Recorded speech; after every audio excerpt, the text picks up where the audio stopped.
In 1995, Pepsi decided to create a television commercial that was the biggest of its time. The commercial went like this. The more Pepsi you bought, the more points you earned, and you could exchange those points for sunglasses, shirts, leather jackets, or a bicycle. But in the ad, Pepsi used a trick, which was a military jet, and they said you could get this jet for 7 million points.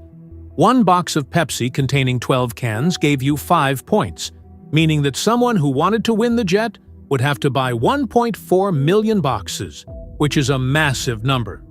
But a guy came out of nowhere and decided to get the jet using a completely legal and insane loophole, putting Pepsi in a very awkward position. Afterward, the ad took a whole new turn in the story. To find out the strange and bizarre events that happened and what the final outcome was, watch the video until the end and enjoy it.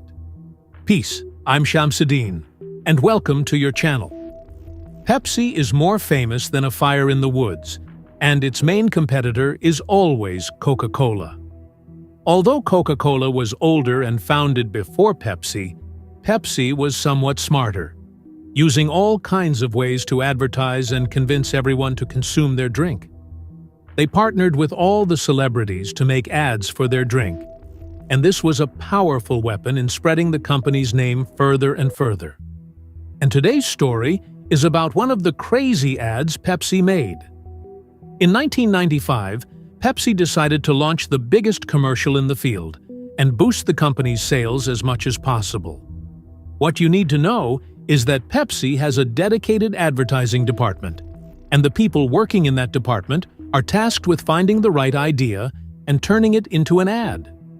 The idea they came up with this time was simple. The more the consumer bought, the bigger the rewards. So, how was this going to work?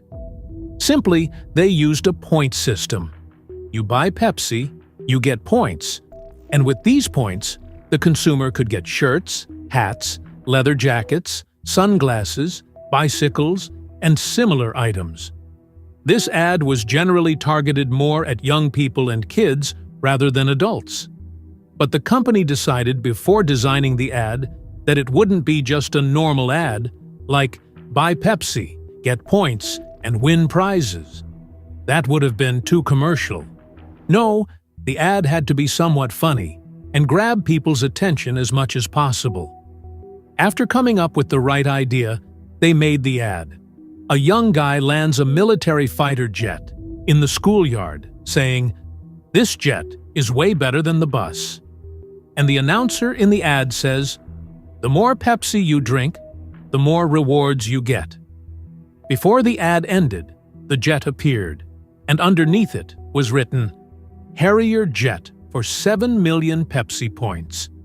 Drink Pepsi and be the winner." There were no terms or conditions written. Now, before we continue the events of the video, I want you all to think about the message behind this ad and what you understood from it. What message do you feel Pepsi was trying to convey to people? This ad was released in September 1995 and was seen by hundreds of millions of people who were amazed. A jet for 7 million points. But of course, 7 million wasn't a small number. At that time, one of the people who saw the ad was a young man named John Leonard, living in Seattle, Washington, who was 20 years old at the time. John was a student and also had a hobby of mountain climbing, frequently visiting the mountains of Alaska and South America. After some time, he became a tour guide in those areas. I mention this information because it's important to our story. A few weeks after the jet ad aired, John was hanging out with one of his friends who wasn't a fan of Pepsi. As they sat, the friend pulled out a knife and started scratching off the branding on the can. John asked him, "What are you doing?"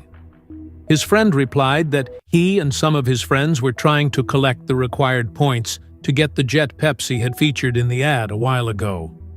At that moment, John remembered hearing about the ad before, but he hadn't paid much attention to it and thought it was just a gimmick. A few days later, John went to his grandfather's house, sat down in a chair, and turned on the TV, and suddenly, the Pepsi ad came on. The jet was landing in the schoolyard, and at the bottom it said, "This jet for 7 million Pepsi points." There were no terms or conditions mentioned. He immediately remembered that this was the ad his friend had told him about, and he started thinking about the success and wealth he could gain if he won this jet. He took it seriously and began running calculations and doing research to find out the approximate cost of the jet and whether it would be a good deal. He later discovered that its price was around $30 million. The first thing that crossed his mind was that it was definitely possible to get 7 million points for far less than the cost of the jet, and it seemed like a great deal to him. He started calculating how many cans of Pepsi he'd need to buy to collect the points and realized he needed 1.4 million boxes, each containing 12 cans, which means 16.8 million cans. At this point, John knew that there were probably many others trying to collect the points to win the jet, so he had to move as quickly as possible, because if someone else won the prize before him, all his effort would be wasted. John then started buying large quantities of cans and bringing them home. He says they were drinking huge amounts of Pepsi like crazy to collect the required points. The points were a sticker behind the branding on the can, and after buying the can, they would peel off the branding to get the point sticker.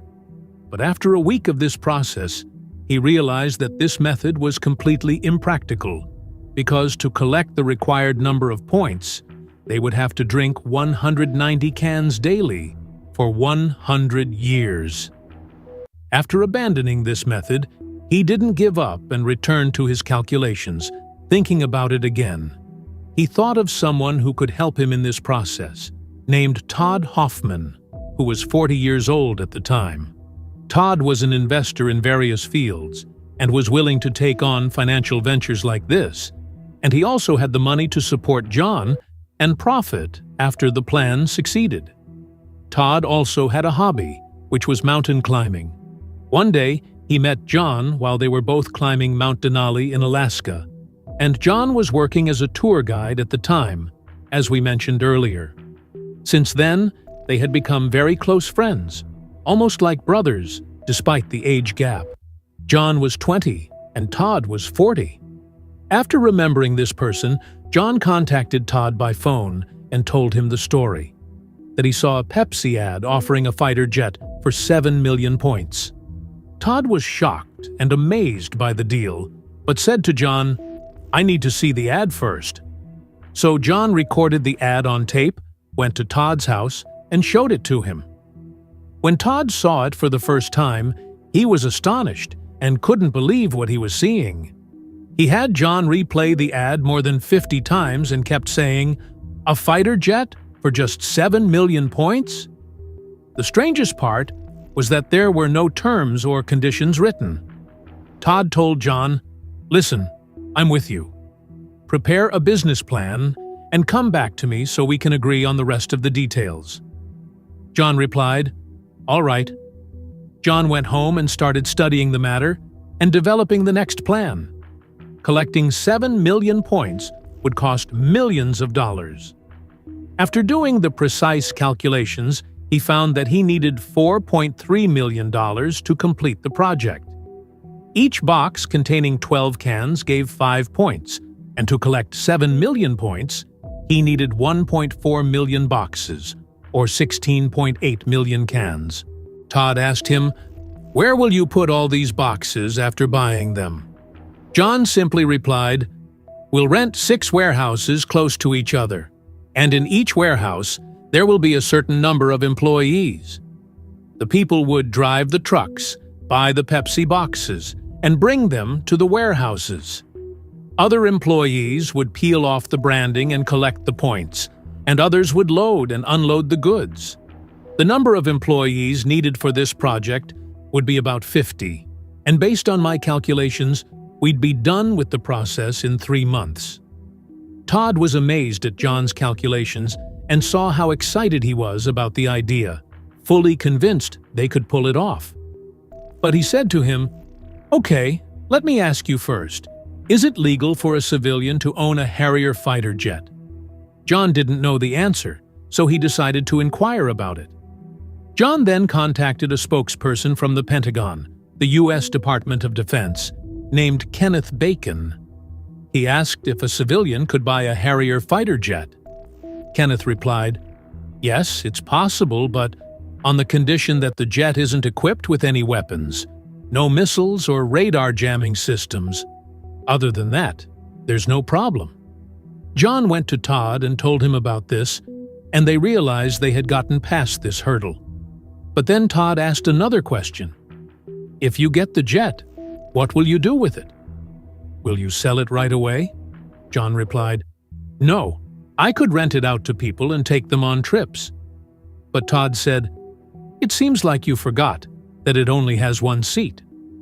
John responded, "Well, I could participate in air shows or use it in commercials and movies at first, and after a few years, I could sell it." At that point, Todd agreed and saw the deal as an unbeatable opportunity.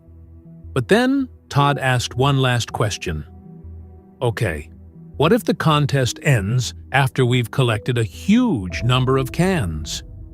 What if we collect 6,995,000 points, and then the contest ends? What would we do?"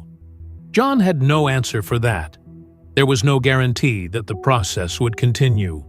So they hit a dead end, and John's hopes were crushed after all the effort and sleepless nights he had spent on the plan.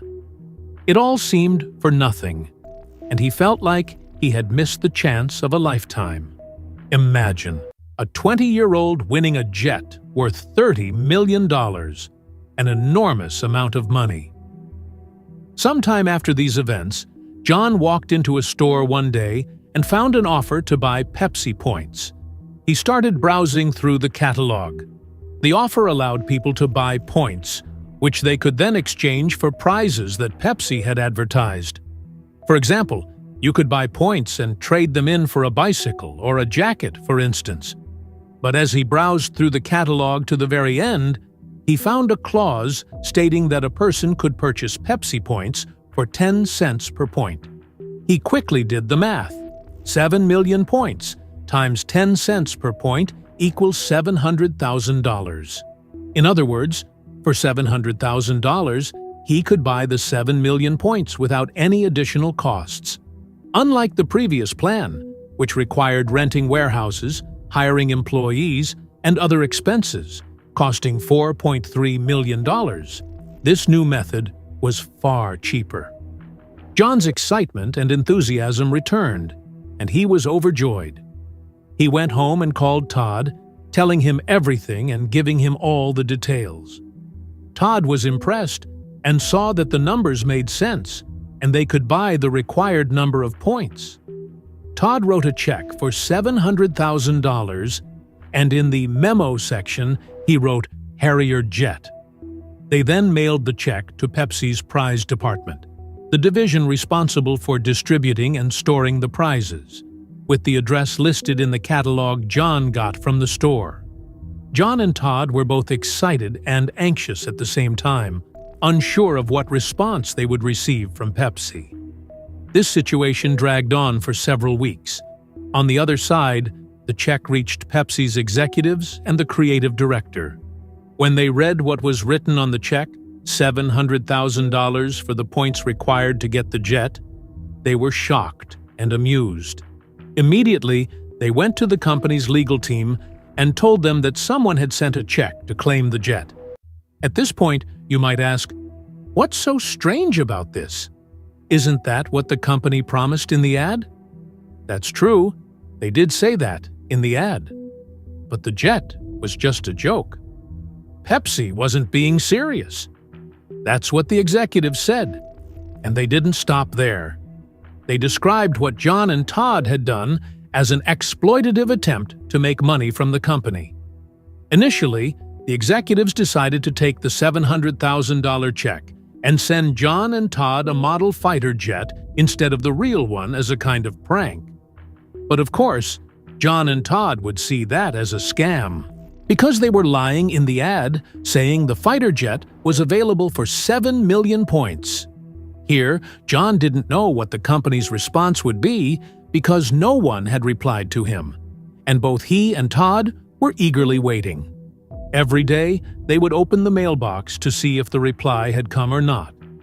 After some time, on March 28, 1996, when they opened the mailbox, the letter had finally arrived. John was overjoyed, so much so that he tried to record a video while opening the envelope.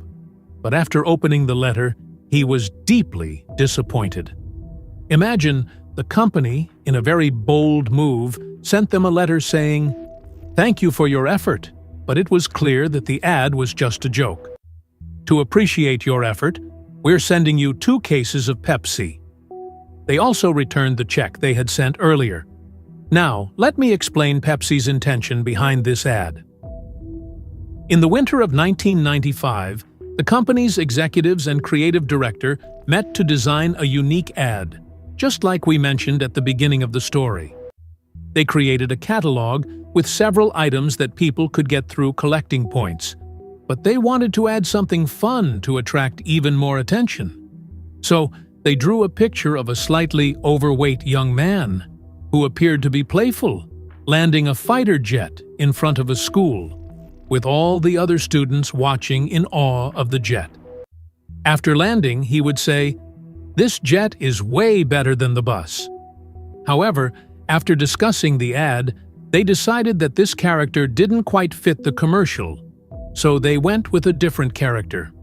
But later, after the ad aired, they realized that the new character came across much more seriously than the previous one, which is why people took the ad seriously. That's Pepsi's story, of course, but I think that this move was intentional to get people excited and buy as much Pepsi as possible, hoping to get the jet. And when someone actually collected the required points, they'd say, "Well, it was just a joke," just like they did with John. Anyway, when John read the letter he received from Pepsi, which stated that the ad was just a joke, he was furious. He immediately called Todd and told him what happened. John said, "If they want to play games with us like this, we're ready." The problem was that they were up against a massive company like Pepsi, with smart people and lawyers who specialize in these kinds of cases, while John and Todd were just 2 guys. What could they do? But Todd said, "Listen, there's something very important we can do that will likely get a result with Pepsi, and that's hiring a lawyer." Todd had a lawyer named Larry Shantz, who was crazy enough to take on this case and was also a close friend of Todd. When they reached out to him, Todd said, "Hey Larry, I've got a crazy case, and I need your help." Larry replied, "Of course, I'm ready." The next day, they met with him, along with several other experienced lawyers. They sat down together, and John played the ad for them once, twice, 3 times. After they finished, they started discussing it. Some of the lawyers thought the ad wasn't clear and was designed as a joke, but the majority said the ad was clear and straightforward, with no fine print or information to suggest otherwise. At that point, John, Todd, and their lawyer Larry decided they wouldn't give up. John wrote a letter to Pepsi saying, "You made the offer, we followed the terms, and you must honor your promise and deliver the jet." After that letter, they continued corresponding with Pepsi for a long time. They'd send a letter, and Pepsi would reply weeks later. This back and forth continued until July 18, 1996. On that day, John was out of the house, and when he returned, his mother told him someone had called for him. He took the number and called back. When the person answered, they asked him, "Are you John Leonard, the one Pepsi filed a lawsuit against?" At that moment, John was shocked. A lawsuit from Pepsi? There was no such thing. What are you talking about? But what John didn't know was that Pepsi had indeed filed a lawsuit against him, following the saying, "They hit me, then cried, and beat me to the punch." They knew that if John kept pushing forward, they might eventually have to give in to his demands. So, they made this clever and sneaky move to wear him down and make him drop the case. After that call, John didn't go to court or anywhere else. A few weeks later, a man came to his house to serve him a summons to court and handed him the envelope Pepsi had sent. John was scared and didn't know where this situation was headed. Afterward, he decided, "I'm going to fight Pepsi to get what's rightfully mine." He met with Larry, and they decided that they too would file a lawsuit against Pepsi. And that's exactly what they did. What John didn't know was that this move seriously disrupted Pepsi's advertising campaign. They had work to do, but since they were now involved in a legal case because of their ad, their operations were delayed. So, Pepsi decided the solution was simple. They would revise the ad they were airing to the public, where it previously said, "Jet fighter for 7 million points." They changed it to say, "Jet fighter for 700 million points." A sneaky move from Pepsi, which means the cost of the points John had to buy this time was $70 million, more than the price of the jet itself. And not only that, but they also made another change and wrote above the price, "Just a joke." After that, Pepsi's lawyers were called to meet with John, Todd, and their attorney Larry in a settlement meeting in New York. At this point, the guys understood that Pepsi knew they had messed up, and it was clear they were in an awkward position. But of course, there was no way they'd admit it. Anyway, John, Todd, and Larry went and met with Pepsi's lawyers at the lead attorney's office in New York. There, the lawyers asked, "What do you want?" They replied, "Our request is clear. We want the jet you offered." The lawyers started laughing sarcastically and said, "It was obvious the ad was just a joke, and anyway, getting a fighter jet is illegal." Larry, the attorney, said to them, "You presented the ad clearly without any fine print, and you didn't say it was just a joke." Pepsi's lawyers responded, "Okay, we're willing to settle with you and give you a sum of money." So, they asked, "We're ready? How much are you offering?" One of the lawyers wrote a number on a piece of paper and handed it to them. When John opened it, it said $1 million. Now that's a great amount, and we're talking about events that happened in the 90s, when that money was worth much more than it is today. But the problem was that half of that amount would go toward taxes on the prize.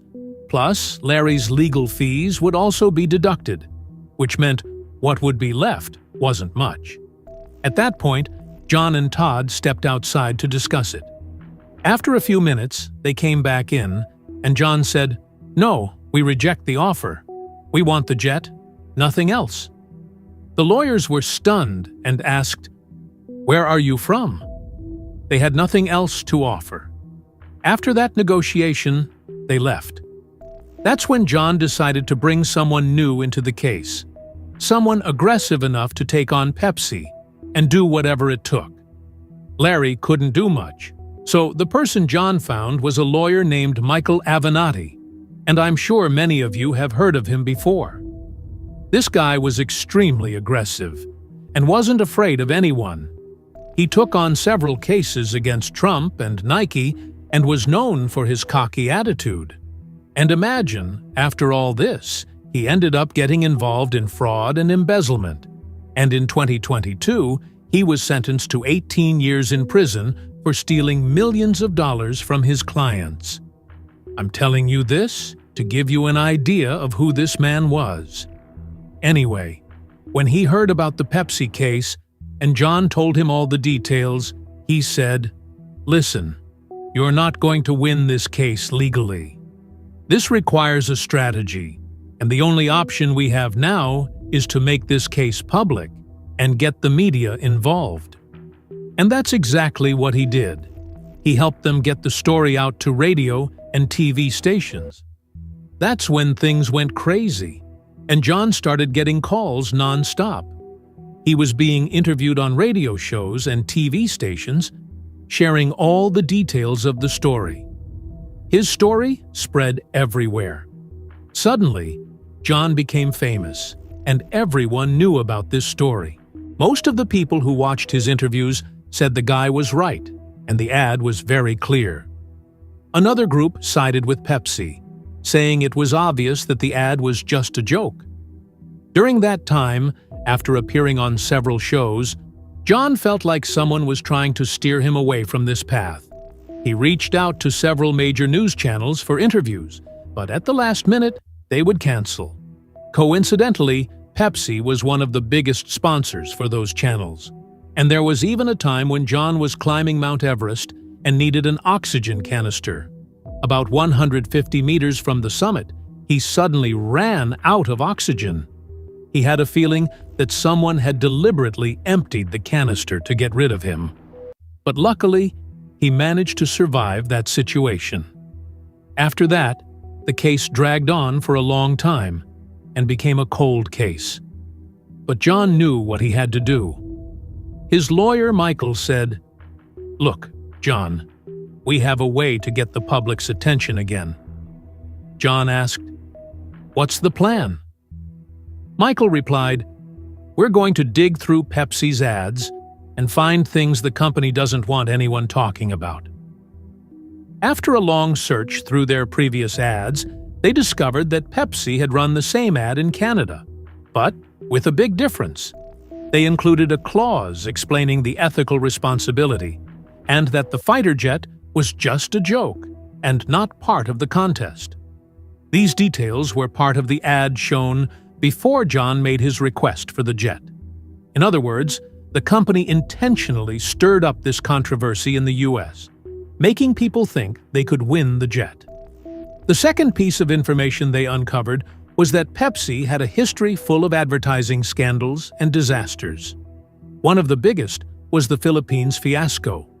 Let me give you a quick overview of this story so you can understand the dark side of this company. In 1992, Coca-Cola dominated the Philippines, and people drank it morning and night. Pepsi launched an ad campaign on Filipino TV to boost their sales. The ad went like this. After buying any Pepsi product, you could look under the cap, and if you got a 3-digit number, you won a cash prize. The prizes were 100 pesos and 500 pesos, and these prizes were printed under multiple caps. But the grand prize was just one, worth 1,000,000 pesos, and in 1992, 1,000,000 pesos was equal to $40,000, a life-changing amount at the time. The announcement of the winning grand prize number was set to be aired on TV after several months. After this news spread, people started buying massive amounts of Pepsi in hopes of winning the grand prize. Some people were drinking more than 5 bottles a day. Imagine, some even prioritized buying Pepsi over bread. Of course, within a few months, Pepsi's sales skyrocketed in the Philippines and surpassed Coca-Cola. Then, the contest ended, and it was time to announce the winning grand prize number, which was 349. The disaster here was that thousands of people had caps with the number 349. Technically, every one of these people with that cap had the winning number for the grand prize. But when they went to Pepsi distributors and word reached the company's main office in the Philippines, they were told it was an electronic error and no one would receive the prize. That's when people lost it. Protests started, demanding the company fulfill its promise.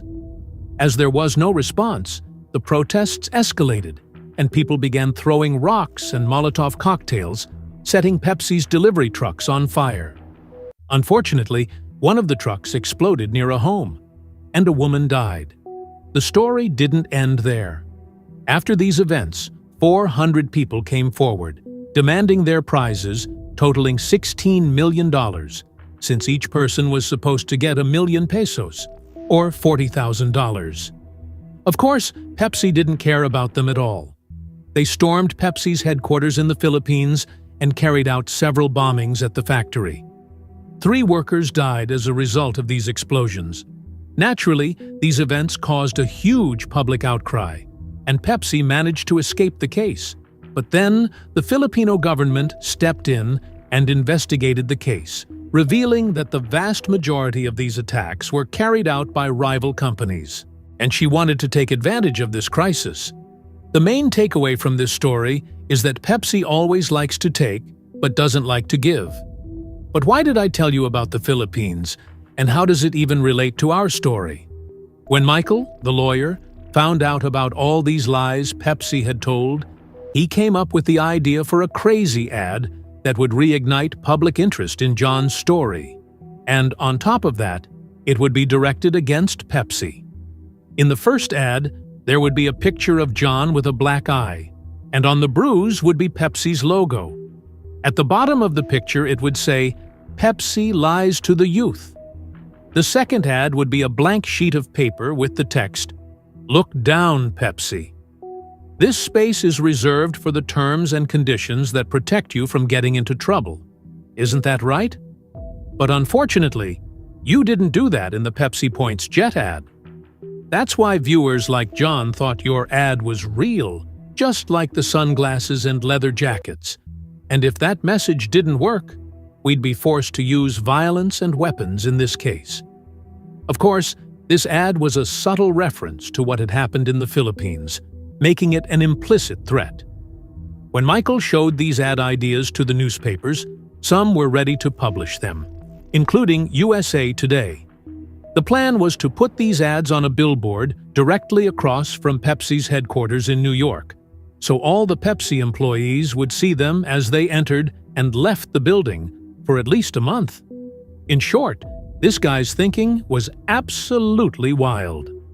Then Michael and John started to realize the cost of these ads, which turned out to be around $200,000, not a small sum.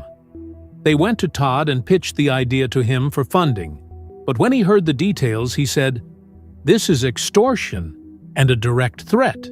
It's risky, and I'm not willing to go to jail over this. You guys have other legal options, and I'm ready to help with those."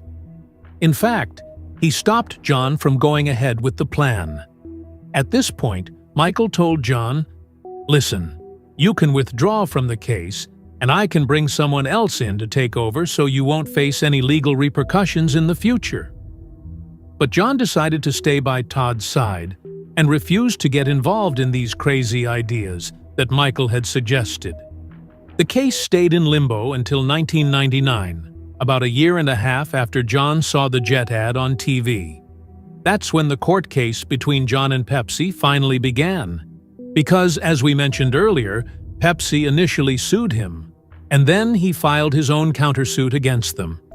They went to court, and John and Todd hired one of New York's top lawyers at the time, named David Nachman. On the other side, they were up against Pepsi's lawyers, along with officials from their ad agency and their insurance companies, which made things tough. The judge overseeing the case was a woman named Kim Wood, who was known for being pro-business. When the trial started, Pepsi's lawyers claimed that when they first created the ad, they originally wrote that the Jet would require 700 million points to make it clear the ad was a joke. According to the officials who designed the ad, when they showed that number to some people before airing it, they were told the number was too long, so they had to drop 2 zeros, bringing it down to 7 million. Judge Wood was very convinced by this argument. The judge also pointed out that, first, no school has a place to park a jet for one of its students. Second, the pilot, who was supposed to be a student, wasn't wearing a helmet. Therefore, no reasonable person would believe that this offer was real. Unfortunately, the case was closed in favor of Pepsi, and John and his friends walked out of the courtroom without getting anything. At this point, John regretted not taking the $1 million they had offered him earlier. But what's done is done. After these events, this case was added to law textbooks and is now taught to law students. So, what do you think? Did John really deserve the jet? Or was it clear that the ad was just a joke? Write your thoughts in the comments below. And with that, we've reached the end of our story. If you liked it, don't forget to like and subscribe so this content can grow. I'll see you in the next video. Peace.